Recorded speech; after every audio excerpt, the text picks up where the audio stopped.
Assalamualaikum warahmatullahi wabarakatuh. Halo, apa kabar Sobat Mintis? Kembali menyaksikan Sobat Mintis dengan Ngobras. Ngobrol asik dan sehat, tentunya masih bersama dengan podcast Dinas Kesehatan Kabupaten Probolinggo. Nah Sobat Mintis, podcast kita pada kali ini temanya itu cukup ngeri-ngeri sedap. Kita akan mengulik lebih lanjut terkait dengan penyakit menular seksual, kemudian bagaimana pencegahan dan pengobatannya. Karena infeksi menular seksual ini atau IMS, yang biasa disebut IMS ya, ini adalah disebut penyakit yang cukup serius karena mengakibatkan infeksi yang menular melalui kontak seksual. Penularannya biasa melalui darah, sperma atau cairan tubuh lainnya. Beberapa jenis PMS bahkan juga bisa menular melalui kontak antar kulit. Nah, PMS atau penyakit menular seksual juga menjadi salah satu penyakit yang patut kita waspadai bersama. Topik ini akan kita bahas bersama dengan Dr. Benny. Assalamualaikum dokter. Waalaikumsalam. Alhamdulillah baik. Ketemu lagi Mbak Mel ya. Iya, sering-sering aja dok. Sering banget kayaknya. Ngobras, sering-sering banget. Gak apa-apa karena memang dokter Benny ini adalah dokter yang asik ketika diajak ngobrol gitu ya. Jadi nggak sepi gitu, ceria banget Nggak pokoknya. Nggak sepi Oke. gitu. Dok, PMS nih dok. Ya. Penyakit menular seksual. Sebenarnya ada berapa jenis penyakit menular seksual dok dan apa penyebabnya? Sebenarnya banyak ya. Penyakit menular seksual itu kan klasifikasi berdasarkan cara penularannya ya. Itu sebenarnya jenisnya banyak. Cuma akan saya sebutkan beberapa yang memang banyak kasusnya, terutama di Kabupaten Probolinggo. Apa itu dok? Saya sebutkan 3 ya. Yang pertama adalah gonore. Yang kedua itu adalah sifilis. Yang ketiga itu adalah HIV. Oke, kita akan spill sedikit-dikit dok. Mulai dari pertama tadi gonore. Apa itu dok? Gonore itu gampangannya itu adalah kencing nanah. Ini banyak yang orang salah persepsi karena selama ini dianggapnya kencing nanah itu sifilis, padahal bukan. Kencing nanah itu adalah gonore. Jadi ini suatu penyakit yang menyerang sistem saluran kencing kita, uretra tepatnya. Jadi saluran kencing yang paling akhir namanya uretra, itu yang diinfeksi oleh bakteri yang namanya Neisseria gonorrhoeae. Nah, akhirnya karena ada infeksi di situ, ciri khas bakteri ini adalah menimbulkan sekret. Akhirnya kencingnya jadi bernanah. Gitu. Dan tanda yang paling khas lagi, kalau bangun tidur, buka celana dalam, ada bercak di situ. Kayak orang perempuan kayak haid gitu dok ya? Kalau haid kan darah. Ini nanah ya? Itu nanah. Biasanya nempel di celana dalam saat bangun tidur. Biasanya seperti itu. Biasanya dialami oleh paling banyak laki-laki atau perempuan dok? Ya paling banyak. Kalau proporsi ya lebih banyak laki-laki ya. Tapi perempuan juga ada yang mengalami itu. Jadi tidak menutup kemungkinan. Ya gonore. Laki-laki dan perempuan, tapi lebih banyak laki-laki karena sing nambeng kan sing lanang. Ya, biasanya yang perempuan ini malah jadi korban dari suaminya. Oh bisa. Menular juga ya. Kan penularannya lewat hubungan seksual. Nah, karena suaminya ini misalkan suka jajan ya, tertularlah dari luar. Akhirnya di rumah berhubungan sama istrinya juga jadi tertular, jadi tambah akeh sing ketularan. Itu gonore. Ternyata banyak ya kasusnya ya dok? Banyak kasusnya. Ini malah gonore ini, kalau beberapa kasus yang aku tangani itu ada yang menimpa usia muda. Ayo. Paling usia 20-an sekian ya. Usia 20-an sekian ya. Ya pasien itu datang ke tempatku ya. Keluhannya dengan ya kencingnya sakit dan keluar sekret. Pasti sakit saat kencing itu karena memang kan ada peradangan di situ, makanya nyeri saat kencing. Nah, setelah saya gali anamnesanya awalnya enggak ngaku kalau pernah berhubungan di luar pasangannya. Ya. Karena ini adalah penyakit menular seksual yang sumbernya penularannya dari situ kan nggak mungkin ya kan, nggak mungkin joget-joget moro-moro tadi gonore kan. Jadi pasti mungkin lupa dong. Ya mungkin lupa. Hilaf sama karena sering mungkin lupa.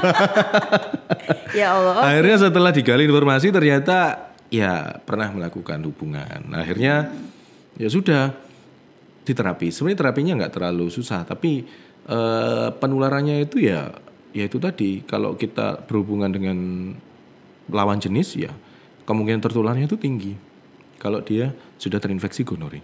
Kayak agak cepat penularannya. Sebenarnya keluhan sebelum kencing nanah itu apa dok yang dirasakan? Sakit dulu biasanya. Bagian? Saat kencing. Saat kencing. Ya, jadi saat kencing terasa sakit, terasa panas. Nah, itu nanti dia akan diikuti oleh sekret atau nanah. Nah, itu khas banget tuh gonore itu. Okay, gonore. Terus kemudian gonore. Yang kedua? Yang kedua itu ada yang sifilis. Nah, ini banyak yang tadi saya bilang salah persepsi orang ya. Sifilis atau bahasa awamnya tuh yang paling beken tuh raja singa. Nah, itu yang orang ketahui adalah sifilis ini adalah kencing nanah, padahal bukan. Sifilis ini justru luka di kemaluan. Luka di kemaluan. Nah, lukanya biasanya satu. Dan ini juga menular lewat hubungan seksual. Salah satunya. Bisa juga menular lewat transfusi darah. Sifilis ya. Jadi cara penularannya seperti itu.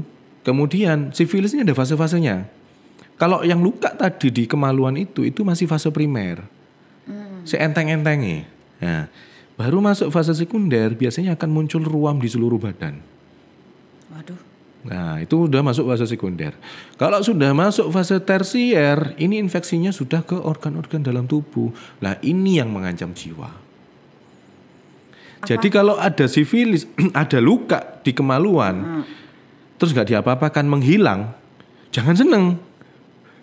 Justru itu masa peralihan dari fase primer ke sekunder. Jadi maksudnya lukanya udah sembuh. Lah, iya. Malah jangan seneng. Jangan seneng, itu justru fase peralihan. Dia akan masuk fase sekunder, nanti akan muncul ruam di seluruh tubuh. Nah, kalau fase sekunder ini juga nggak diobatin, dianggap biasa. Masuk ke fase tersier. Fase tersier nanti ya organ dalam tubuhnya yang terinfeksi. Terus kalau sifilis itu dok, itu disebabkan karena apa? Karena kuman juga, bakteri juga, namanya Treponema pallidum. Jadi karena kita tidak menjaga. Kalau sifilis ini laki-laki apa perempuan dok? Sama ya? Sama. Berarti kita kurang steril, kurang menjaga kebersihan organ? Ya enggak, karena keseringan jajan aja. Lagi-lagi karena keseringan jajan. Iya, karena tidak safe sex.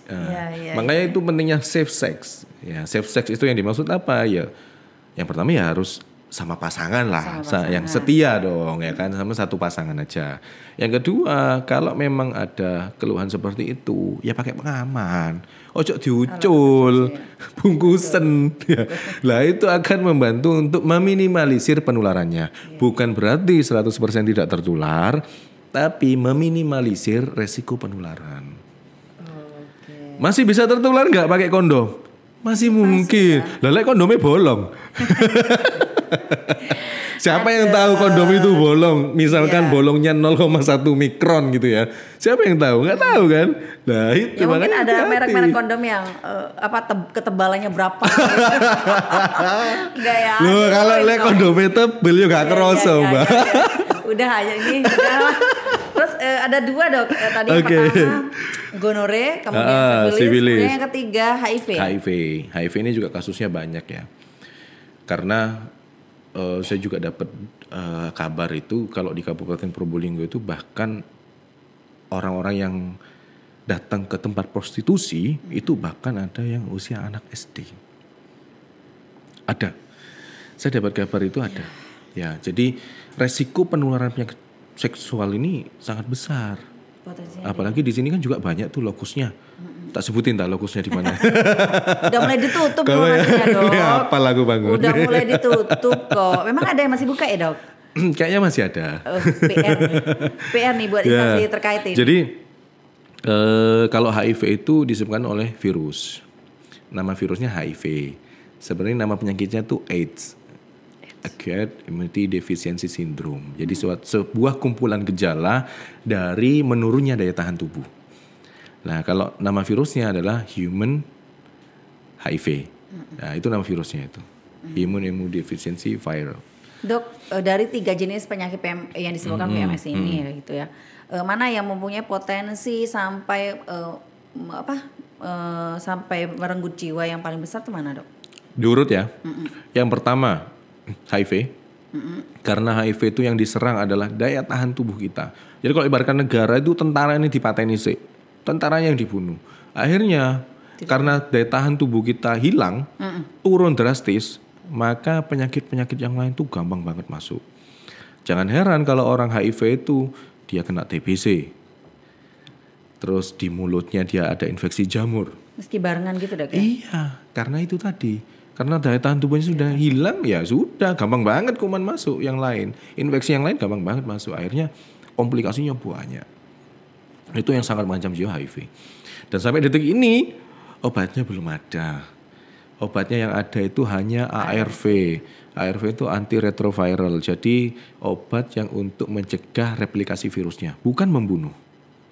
Mencegah tidak membunuh. Ya, mencegah replikasi virusnya supaya nggak tambah banyak virusnya di dalam tubuh, tapi tidak membunuh virusnya. Itu.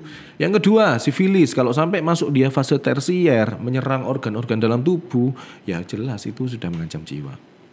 Nah, yang ketiga, gonore. Nah, gonore ini rada enteng-enteng didik, gitu. Tapi ya itu tadi penularannya juga cepat, makanya hati-hati gitu. Ojo sering jajan intinya itu. Wes setia wes nang pasangannya. Ya Allah, dok, apakah semua jenis PMS ini penularannya sudah pasti hanya melalui hubungan seksual? Tidak. Jadi pada intinya kalau seperti yang HIV atau sifilis itu bisa melalui kontak darah juga. Kontak darah ini banyak. Bisa dia melalui transfusi darah, bisa menggunakan jarum. Jadi penyuntikan, makanya kenapa nggak boleh, salah satu faktor resiko adalah penggunaan narkoba, karena narkoba yang disuntik kan ada. Nah, itu juga jadi salah. Biasanya narkoba yang disuntik itu kan gantian tuh, dari temennya, dipindah ke temennya. Nah, itu juga bisa menjadi faktor resiko penularan. Gitu. Jadi tidak hanya dari hubungan seksual gitu. Oke, dok, orang dengan kategori apa yang memiliki faktor risiko mengalami PMS? Seksual aktif. Seksual aktif ya. Seksual aktif dan tidak dengan pasangannya. Gitu ya. Jadi seksual aktif terus sering gonta-ganti pasangan, nah itu resikonya sangat besar. Itu yang pertama. Yang kedua, gay, homo, lesbi. Jadi pasangan-pasangan yang sejenis itu karena berhubungan tidak pada tempatnya, yo duduk panggone. Nah, itu resiko untuk tertular itu sangat besar. Gitu. Jadi dua itu yang menjadi faktor resiko paling besar orang itu terinfeksi penyakit menular seksual. Terus kalau sudah terlanjur dok, bagaimana pengobatannya? Tergantung penyakitnya dulu. Ya, jadi kalau yang tadi yang sebutkan kayak gonore, itu ya tinggal diterapi, selesai. Nanti diberikan antibiotik, tinggal diperiksa dulu, nanti diberikan antibiotik selesai. Ya, antibiotiknya apa? Yo periksa, ojo tako. Engko kamu gedolen ale tako. Terus penyembuhannya gitu berapa lama dok? Buat kita normal lagi gitu. Loh, kalau gonore itu antibiotiknya cukup single dose, cukup sekali minum. Langsung cos cukup sekali minum. Makanya kita tidak memberitahu jenis antibiotiknya apa, karena resiko itu tadi. Kok digawe dolinan. Iya. Akhirnya waras ngono maneh, ya kan? Waras ngono maneh. Ya Allah. Karena sudah tahu obatnya. Lah, resikonya apa kalau kayak gitu? Khawatirnya nanti antibiotiknya jadi resisten. Karena penggunaannya tidak pada tempatnya. Jadi udah enggak itu ya. Kalau resisten, engko gak mempan tapi diobati kayak apa? Nah, itu. Itu yang pertama, yang gonorrea. Kemudian kalau yang sifilis, itu juga kita berikan pengobatan terapi juga dengan antibiotik tapi diinjeksi. Suntik ya? Disuntik kalau itu. Nah itu nanti ya kalau fase penyembuhannya ya tergantung respon dari tubuh kita. Biasanya pertahanan tubuh kita. Sampai berjalan berapa bulan? Ya sebenarnya enggak sampai, paling seminggu udah ada perbaikan. Hanya HIV AIDS ini ya. Nah, kalau yang HIV AIDS ini apa mbok wolak-walik ya apa? Angel, susah. Apalagi kalau sudah muncul komplikasi, infeksi penyerta, wis angel itu sudah. Apalagi kalau sampai CD4-nya itu penanda daya tahan tubuh kita yang biasanya kita cek untuk kasus-kasus HIV. Kalau CD4-nya sampai turun drop ya wis angel sudah, untuk angkatnya itu angel. Karena faktornya tidak hanya dari situ. dari psikologis juga akan membantu untuk membantu penyembuhan. Tapi kalau psikologisnya itu drop, biasanya kan orang-orang HIV itu kan kalau ya kebanyakan ya di stigma masyarakat itu masih dikucilkan, kemudian ya kadang itu juga nggak dianggap sama masyarakat, bahkan kadang dicemooh. Lah itu akan mempengaruhi kondisi psikologis mereka. Nah, kalau psikologisnya turun otomatis daya tahan tubuhnya tambah turun. Nah, kalau tambah turun ya tambah angel. Gitu. Jadi tambah berat kondisinya pasti. Cepet itu wis. Dokter Benny, tadi yang menarik itu adalah paling banyak PMS nih, Dok ya. Itu di usia berapa, Dok? Muda ya tadi yang Dokter Benny sampaikan. Ya, karena aktivitas seksual aktif itu usia muda. Lewat usia lansia gak kirone seksual aktif. Jadi usia-usia 20, 30 ini masih aktif-aktifnya nih. Lah itu yang beresiko. Sebenarnya ada satu lagi nih. Namanya itu kondiloma acuminata. Apa itu? Kalau pernah dengar jengger ayam? Nah itu penyakit jengger ayam pada kelamin. Itu juga ditularkan melalui hubungan seksual. Kenapa itu, Dok? Sama. Apa yang disebabkan? Sakit, karena infeksi virus juga. Biasanya virusnya HPV. Loh, sama kayak itu ya, HPV.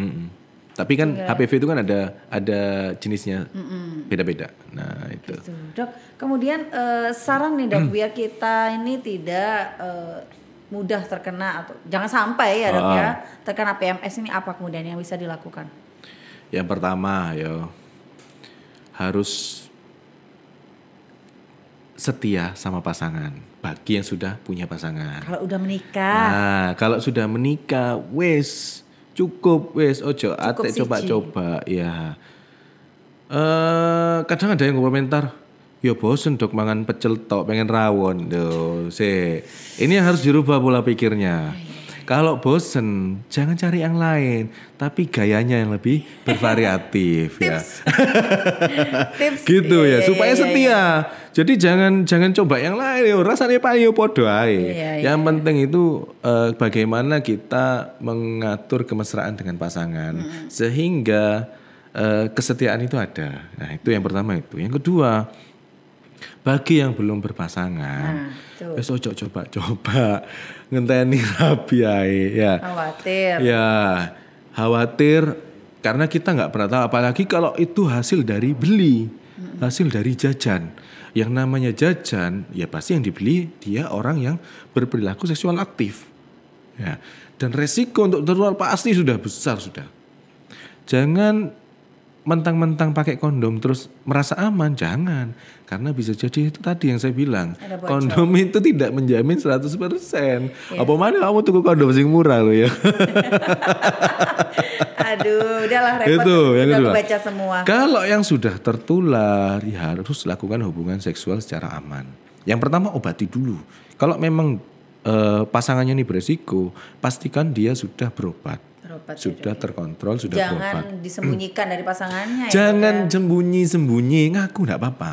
Jujur enggak apa-apa, itu lebih baik. Ketimbang penyakitnya mengenai pasangan kita. Bener, kan kasihan. Nah, kalau sudah berobat, baru kita lakukan hubungan seks secara aman.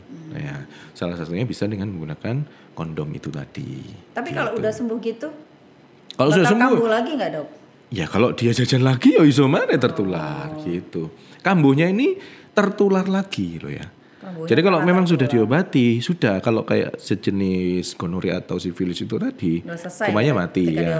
Kumannya mati, ya sudah. Kalau dia berhubungan seksual aktif lagi, ya dia bisa tertular lagi. Tapi kalau misalkan hanya dengan pasangannya dan pasangannya juga aman, ya sudah. Ya itu ya aman gitu. Baik. Ya, itu tadi perbincangan kita tentang PMS ya, Dok ya. Jadi memang PMS itu banyak jenis penyakitnya. Banyak banget. Yang pertama tadi gonore, kemudian ada sifilis, kemudian terakhir ada HIV AIDS. Pesan Dr. Benny menurut saya sudah sangat jelas ya, cukup bijak.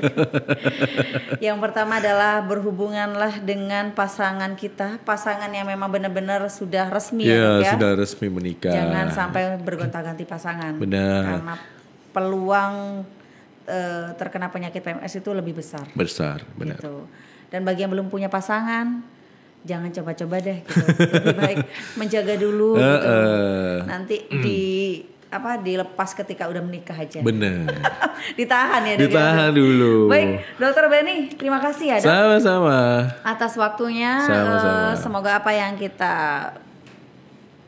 perbincangkan hari ini benar-benar didengar langsung oleh masyarakat. Amin. Dan khususnya tadi seperti Dokter Benny karena banyak anak muda ternyata usia muda benar, usia muda yang masih seksual aktif. Betul, bisa langsung mendengar saran dari Dokter Benny. Oke, terima kasih waktunya Dok. Sama-sama. Buat Dokter Benny. Amin. Ya, pemirsa itu tadi podcast kita dengan tema PMS. Semoga tema ini atau apa yang disampaikan oleh narasumber kita yaitu Dokter Benny bermanfaat. Harapannya sih semoga PMS ini bisa ditekan ya sebanyak mungkin, tidak sampai memakan korban jiwa. Akhir kata, saya Mila Isbandi mewakili kerabat kerja yang bertugas pada podcast kali ini mengucapkan terima kasih. Kita sampai jumpa di podcast selanjutnya.